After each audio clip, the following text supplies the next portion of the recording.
Hello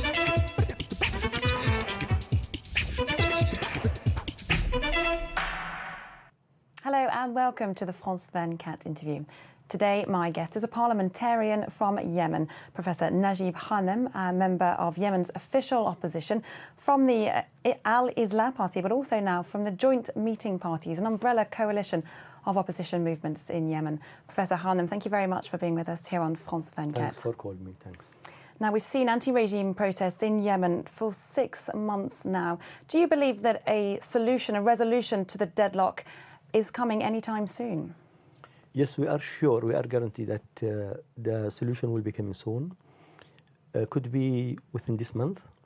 After this peaceful sit-in strikes, and people really are now tens of thousands all over the country in almost 17 governorates. They have one slogan: for the regime to step down, for a peaceful change, in a peaceful revolution, and for a peaceful transformation of power. But what will need to change to unblock the situation?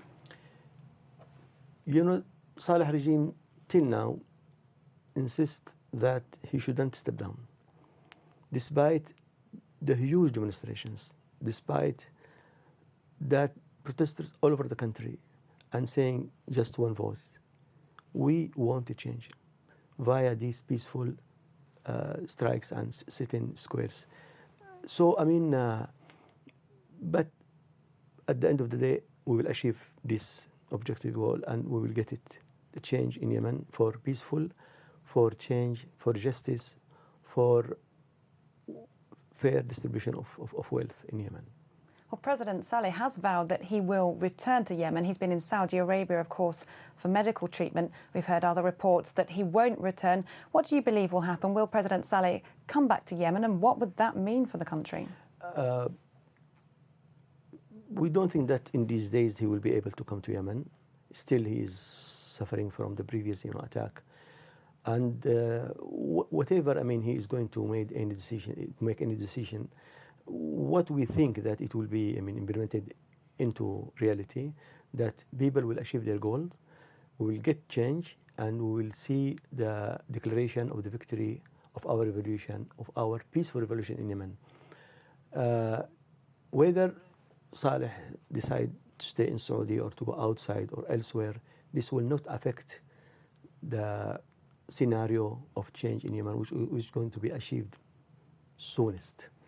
And I'm sure within days, if not months. Within days now? Hopefully within days. There is now an initiative implemented by UN Secretary General Representative in Yemen. And they declared that there are 3 options for Saleh regime. One option, the Saleh regime should step down directly. If not, the second option is the Vice President should sign the Gulf Initiative. If not, the third option, that the opposition, the whole forum of opposition, we call it the National Dialogue Committee, with other partners like Houthis and peoples from the southern actions, all should, form what's so-called the National Council. The National Council will take over the power, and from that National Council, they will declare transitional government. This transitional government will also, work for 6 months maximum to make all requirements necessarily for fair and free election. Then after that, Yemen will go in with these 3 types of election: presidential, parliamentary, and local council elections. But so this is the scenario which we President Saleh has 3 times now avoided signing a transition deal. What makes you think that it will be any different now? Now, I think the remnant of the regime, they are not in a good position now. They are going weaker and weakest.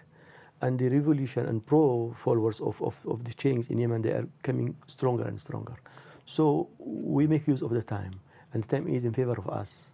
So that's what we think. And also, we are looking for partners from outside to stand firmly with the intention of change of the peoples of Yemen, especially the Saudis, Gulf areas, and also Europeans and in USA. We think, those they have some sort of accumulation of satisfaction that they have to stand with the change in Yemen, because this is the intention of all over the people in Yemen. Without this, it will be a catastrophe. It will be, a disastrous, scenarios in Yemen. This is the only safe way to achieve stability, to achieve development, to reflect positively with the intention of the people for change in Yemen. Now, we'll come back onto politics in a moment, but let's talk a little about the humanitarian situation inside Yemen. How bad are living conditions for people around the country at the moment? You can't imagine that the way the people are living now. You can, just think, when there is no electricity, there is no essential sources of supporting life. When there is lack of electricity, there should be lack of water. There should be lack of, for example, so many things, be used by electricity to perform activities and actions in Yemen. Households, women suffering from all these difficulties. Because also there is another problem in Yemen, which is lack of fuels. So lack of fuel also block the transportation. People stay at home, can't go to jobs. So many actions, so many activities in Yemen just drop down and freeze. And you can just imagine the outcomes of this. It's a very, very difficult situation people are living till now. That's why we would like to have an end for this agony of our people in Yemen. What would you say is the scale of the suffering then? How much of the population is affected by these shortages? All the people in the cities, in the main cities, plus the people in the also minor cities, almost all the people in the country, because when there is no electricity, this should be for all over the country. When there is no fuel, for all over the country, and you can imagine the outcomes of all these things. So people are suffering and they are losing jobs, losing money, losing the least minimum of essential requirements of life. That's why we think that time is running and we have to make use of any chance for achieving this peaceful change of power in Yemen. The Yemeni economy has taken a big hit during this protracted crisis now. What does it need to get back on its feet? Assuring change in Yemen, assuring that there should be a political will for real transformation of power, for real fair and free election, for justice, for real separation of the three powers in Yemen.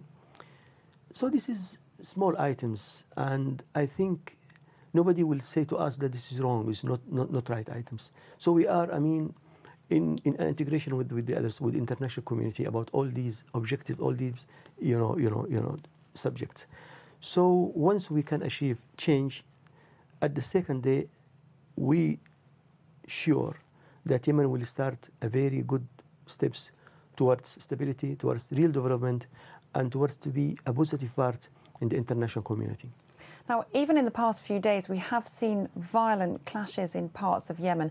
Back in May, there was such fierce fighting that some people even talked about the country moving towards civil war. Is that still a risk? No. I don't believe that Yemen will continue into civil war, because the majority of the people in Yemen stand firmly with peaceful revolution, with peaceful change. The revolution now, composed of the tribal men, who also have been persuaded that they should stick to the peaceful transformation of change, and also the youth, the political parties, a huge also number of the military members. So main stakeholders plus huge followers, all are stick with peaceful of change for this revolution. So if this is that, which I'm sure it's right, from where it will come a civil war? Civil war when there is a divided society, for example, 50 and 50. We haven't got this in Yemen, so we can assure that there should be no chance for any civil war. But we would like to have an end for the agony of our people. We are looking for international community to support this intention for peaceful change, to start second day a very good journey for development. What about the militant Al-Qaeda-linked groups in southern Yemen? How potent a threat are they right now? Are they taking advantage of the political uncertainty in Yemen? No, the other way around, I think. what was done in Jungbar, for example, those who are protesting in favor of revolution, plus some camps who stand also firmly with the revolution, plus tribal also men, all are gathered together and just fighting the remnant of Al-Qaeda. So I don't think that Al-Qaeda make use for this and just grow. They are now decreasing. They have been defeated in Zunjubar and almost disappeared. So we don't think that we are going to face this real threat once we are achieve stability, and we will be committed to all international agreements to face any threats, including Al-Qaeda. Now, the opposition has formed this umbrella coalition to try and link parliamentary parties such as yours with street protesters. Can that work? Can you really all come together? We have an even wider than this one. Before we start with joint meeting parties, plus youth, plus NGOs in Yemen. And now we just expand this one, and we have a very wide forum. We call it the National Dialogue Committee. And this National Dialogue Committee also includes in it the Houthis, the activists from the south, plus also other stakeholders. So now we have a very wide umbrella. One part of this, the joint meeting parties. So now I think almost all players in Yemen are under this umbrella. I'm afraid that is all we've got time for. Professor Najib Hanem, thank you very much for being with us, an opposition politician from Yemen. And thanks to you at home for watching the France 24 interview. Do stay tuned. More news and current affairs coming up very soon.